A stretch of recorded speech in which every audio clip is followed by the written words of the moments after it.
문장을 보면서 그러니까 이 두 가지로 나눠 보면은 네. 본인에 대한 것에 대해서는 아주 꼼꼼하게 뭐 해명 내지는 반박을 했어요. 뭐 누구보다 소통을 잘했다. 아, 예, 예. 뭐 인터뷰 횟수가 작은 거 아니냐 하니까 누구보다 뭐 잘했다. 그리고 뭐 예를 들어 부동산 같은 거는 세계적인 문제였다. 뭐 이런 식으로 이야기를 했고 민정수석실 없어지는 거에 대해서도 다 그 이유가 있는 것인데 왜 없애느냐? 왜 없애느냐 뭐 이런 식으로 이야기했는데 이제 반면에 윤석열 당선인하고 관련된 것은 약간 이 톤이 높을 정도로 맞아요. 뭐 예컨대 북한에 대해서 자극하는 것은 지도자의 이제 이야기가 아니다. 그리고 방금 전에 이야기하신 대통령실 이전 문제에 대해 가지고도 구체적으로 막 지적을 했단 말이에요. 거기에서 그냥 지적이 아니라 저는 문장들마다 쓰인 단어에 주목하거든요. 예를 들어 선제타격 얘기할 때는 버르장머리란 단어가 나오고 네. 집무실 이전 얘기할 때는 방 빼라 이런 단어. 그러니까요. 여가부 폐지에 대해서는 막무가내 이런 단어. 또 윤 총장이 저 대통령이 된 문제에 대해서는 아이러니 이런 네. 단어들이 이게 굉장히 강렬했어요. 반면에 이제 자기에 대한 거 예를 들어서 검수완박 지금 이제 논란에 대해서 뭐 대통령 거부권 행사할 것인지 뭐 이런 거는 문 대통령 임기 내고 또 현 정부에서 검찰 개혁에 대해서는 이제 강하게 이야기해온 거지 않습니까? 네. 5년간. 근데 이제 묻지 마라 3번 이야기했단 말이에요. 아, 손석희 앵커한테 묻지 말라고 그건. 네, 그걸 이제 네. 3번 이야기했으니까 이게 이제 온도차가 확연히 드러난 거죠. 자기에 대한 거하고 미래에 대한 것이. 문재인 대통령이 굉장히 이 예전부터 보면 대통령 되기 전부터 봐도 저도 뭐 인터뷰해보고 했습니다만 굉장히 단어 선택을 신중하게 하는 분이에요. 굉장히 조심스럽게. 그래서 저는 지금 제가 단어에 주목했다고 한 이유가 전에 인터뷰하던 그 느낌, 전에 발언하던 느낌과 상당히 좀 다른 느낌을 받아서 그러니까 할 말을 다 그냥 시원하게 막 자기 본인 입장에서 시원하게 하시는구나 이런 그러니까 게 이제 뭐 대선 패배에 대한 것도 나는 링 위에 올라가지 않았다 뭐 이런 거라든지 뭐 여권에 대해서도 지금 현 여권 민주당 쪽에 예, 대해서 뭐 문재인 대통령 지키겠습니다 이런 발언에 대해서 뭐 누가 지켜준다는 말이냐 이제 이런 식으로 방금 말씀하신 대로 전반적으로 좀 나 하고 싶은 이야기 좀 하겠다 나에 대한 방어뿐만 아니라 상대에 대한 조금 불만이랄까 이런 것까지도 나 하고 싶은 이야기 하겠다 이런 느낌이 묻어났죠. 심경 토로 네, 그 떠나기 전에 다 토로하고 가는 느낌. 그렇죠. 그럼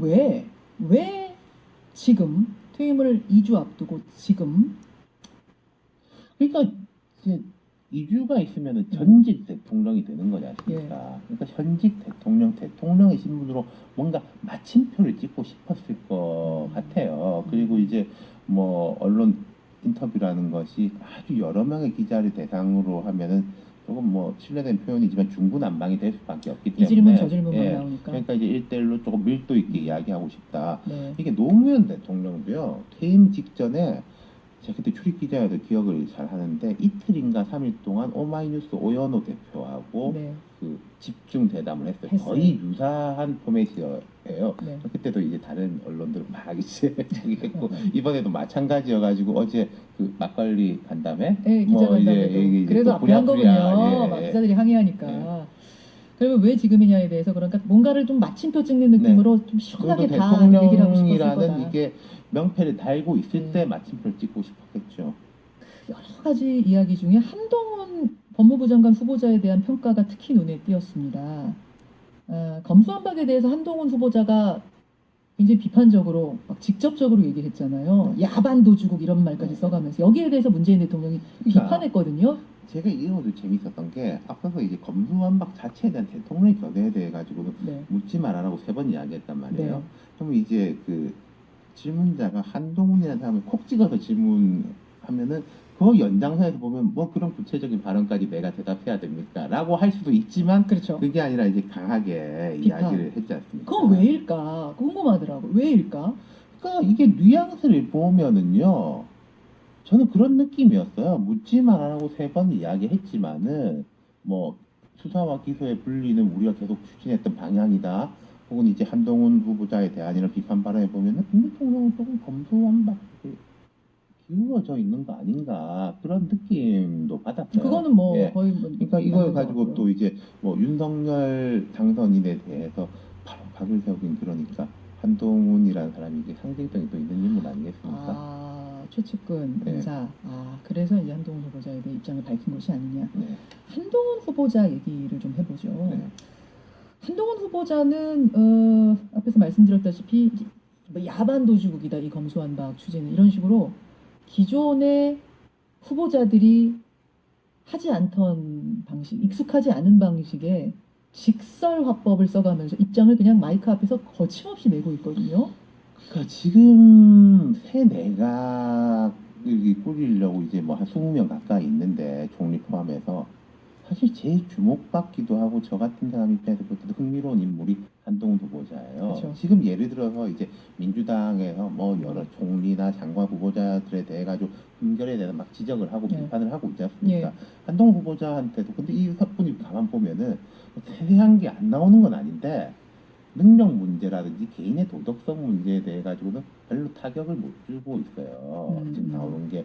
그럼 주로 이제 나온 게 뭐 건방지다, 대통령 친하다 이런 건데 이건 어차피 장관이라는 거는 그 투표를 하는 것도 아니기 때문에 네. 뭐 인사청문 보고서가 채택이 안 돼도 이렇게 넘어가는 건데 음, 이런 부분들에 대하고 이제 한동훈 후보자도 이제 거침없이 이제 맞대응을 하고 있는데 이런 것도 있겠죠. 한동훈이라는 사람이요. 네. 검사로 유명한 사람이었지 않습니까? 그렇죠. 네.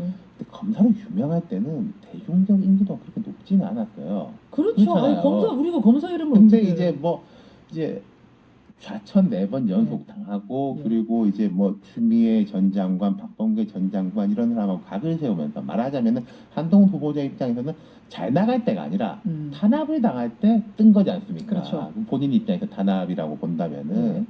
근데 이제 한동훈 후보자는 과거 검사였던 때하고는 조금 다르지만은 다시 이제 힘을 쥐게 되는 사람이란 거예요. 그러면 제 생각에는 그 톤앤 매너가 조금 달라질 필요는 있을 것이다. 라는 느낌이 있어요. 지금의 이 톤과 매너가 좀 바뀌어야 한다. 네. 그러니까 그 비근하다기보다는 이러면 이제 두 분 다 기분 나빠하실지 모르겠는데 송사도 있어가지고 유시민 전 장관이 저 약간 떠오르는 게 있어요. 그러니까 그 노무현 대통령 때 이런 이제 복심이다. 제일 좋아하는 사람이다. 그렇죠. 그리고 여권 내에서도 이거 좀 아닌데 하면서 이제 복지부 장관으로 딱 임명을 했었단 말이에요. 근데 이제 유시민 장관이 복지부 장관 청문회 때는 완전히 180도 바뀌어가지고 고개 팍팍 숙이고 뭐 그래가지고 그때 이제 당시 야당인 한나라당에도 사람이 이게 변했나? 근데 물론 뒤에는 또 돌아갔지만은 조금 그럴 필요가 있을 것이다라는 생각이 드네요. 그러니까 이게 잠깐. 노무현의 유시민이 떠오른다. 그러니까 윤석열의 한동훈을 보면서 노무현의 유시민이 떠올랐다. 그렇다면 근데 유시민 장관도 그때 생각해 보면 청문회 때는 굉장히 겸손한 자세. 근데 그 다음에 또 국회 나오면서 뭡니까 그때 백바지. 굉장히 이제 그게 앞이죠. 백바지가 훨씬 앞이죠. 국회 등원할 때 의원으로 등원할 때고 그다음 장관이 되고 물론 돌아서는 또 이제 옛날에 유시민으로 돌아왔지만은 복지부 장관 하는 동안에는 대체로 그 모드가 유지가 됐었어요.